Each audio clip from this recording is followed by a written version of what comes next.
et je vis descendre du ciel auprès de Dieu la ville sainte, la nouvelle Jérusalem, préparée comme une épouse qui s'est parée pour son époux. Et j'entendis du trône une forte voix qui disait: voici le tabernacle de Dieu avec les hommes, il habitera avec eux, ils seront son peuple, et Dieu lui-même sera avec eux. Il essuiera toute larme de leurs yeux et la mort ne sera plus. Il n'y aura plus ni deuil, ni cri, ni douleur, car les premières choses ont disparu.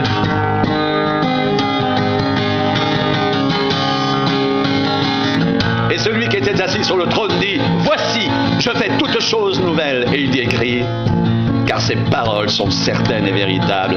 Et il me dit: c'est fait, je suis l'alpha et l'oméga, le commencement et la fin. À celui qui a soif, je donnerai de la source de l'eau de la vie gratuitement. Celui qui vaincra héritera ces choses. Je serai son Dieu et il sera mon fils. Mais pour les lâches, les incrédules, les abominables, les meurtriers, les impudiques, les enchanteurs, les idolâtres et tous les menteurs, leur part sera dans les temps ardents de feu et de soufre, ce qui est la seconde mort. Puis un des 7 anges qui tenait les 7 coupes remplies des 7 derniers fléaux vins, et il m'adressa la parole en disant: viens, je te montrerai l'épouse et la femme de l'agneau. Et il me transporta en esprit sur une grande et haute montagne, et il me montra la ville sainte, Jérusalem, qui descendait du ciel d'auprès de Dieu, ayant la gloire de Dieu. Son éclat était semblable à celui d'une pierre très précieuse, d'une pierre de jaspe transparente comme du cristal. Elle avait une grande et haute muraille. Elle avait 12 portes, et sur les portes 12 anges, et des noms écrits, ceux des 12 tribus des fils d'Israël. À l'Orient 3 portes, au Nord 3 portes, au Midi 3 portes, à l'Occident 3 portes. La muraille de la ville avait 12 fondements, et sur eux les 12 noms des 12 apôtres de l'agneau.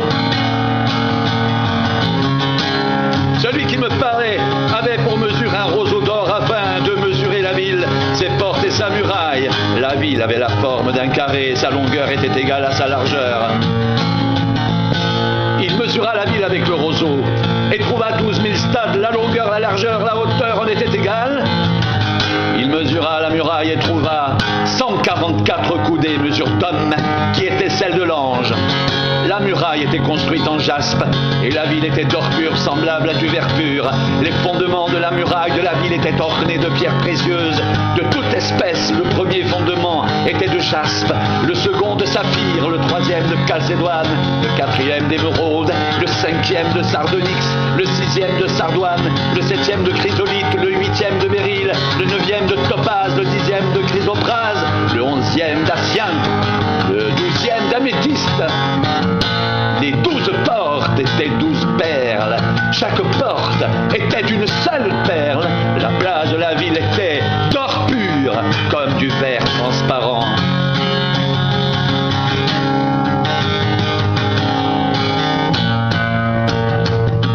Je ne vis point de temple dans la ville, car le Seigneur Dieu Tout-Puissant est son temple, ainsi que l'agneau. La ville n'a besoin ni du soleil ni de la lune pour l'éclairer, car la gloire de Dieu l'éclaire et l'agneau est son flambeau. Les nations marcheront à sa lumière et les rois de la terre y apporteront leur gloire. Ses portes ne se fermeront point le jour, car il n'y aura point de nuit. On apportera la gloire et l'honneur des nations. Il n'entrera chez elle rien de souillé, ni personne qui se livre à l'abomination et au mensonge. Il n'entrera que ceux qui sont écrits dans le livre de vie de l'agneau.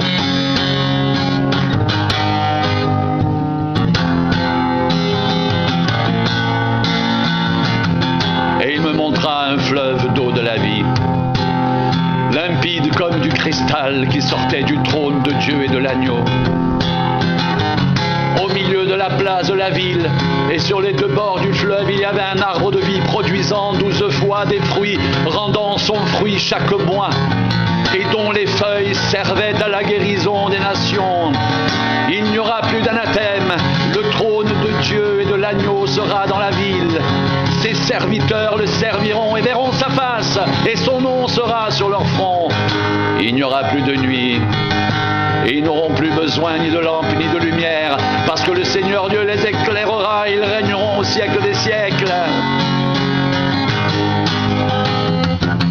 Et il me dit: ces paroles sont certaines et véritables, et le Seigneur, le Dieu des esprits des prophètes, a envoyé son ange pour montrer à ses serviteurs les choses qui doivent arriver bientôt. Et voici, je viens bientôt, heureux celui qui garde les paroles de la prophétie de ce livre. C'est moi, Jean, qui ai entendu et vu ces choses. Et quand j'eus entendu et vu, je tombai aux pieds de l'ange qui me les montrait pour l'adorer. Mais il me dit: garde-toi de le faire. Je suis ton compagnon de service et celui de tes frères, les prophètes, et de ceux qui gardent la parole de ce livre. Adore Dieu, et il me dit: ne scelle point les paroles de la prophétie de ce livre, car le temps est proche. Que celui qui est injuste soit encore injuste, que celui qui est souillé se souille encore, et que le juste pratique encore la justice. Et que celui qui est saint se sanctifie encore. Voici, je viens bientôt, et ma rétribution est avec moi, pour rendre à chacun selon son œuvre. Je suis l'alpha et l'oméga, le premier et le dernier, le commencement et la fin. Heureux ceux qui lavent leur robe, afin d'avoir droit à l'arbre de vie et d'entrer par les portes dans la ville. Dehors, les chiens, les magiciens, les débauchés, les meurtriers, les idolâtres, et quiconque aime et pratique le mensonge. Moi, Jésus, j'ai envoyé mon ange pour vous attester ces choses dans les églises. Je suis le rejeton et la postérité de David, l'étoile brillante du matin. Et l'esprit et l'épouse disent: viens. Et que celui qui entend dise: viens. Et que celui qui a soif vienne. Que celui qui veut prenne de l'eau de la vie. Gratuitement, je le déclare à quiconque entend les paroles de la prophétie de ce livre. Si quelqu'un y ajoute quelque chose, Dieu le frappera des fléaux décrits dans ce livre. Si quelqu'un retranche quelque chose des paroles du livre de cette prophétie, Dieu retranchera sa part de l'arbre de la vie et de la vie de sainte décrit dans ce livre. Celui qui atteste ces choses dit: oui, je viens bientôt. Amen. Viens, Seigneur Jésus. Que la grâce du Seigneur Jésus soit avec vous tous.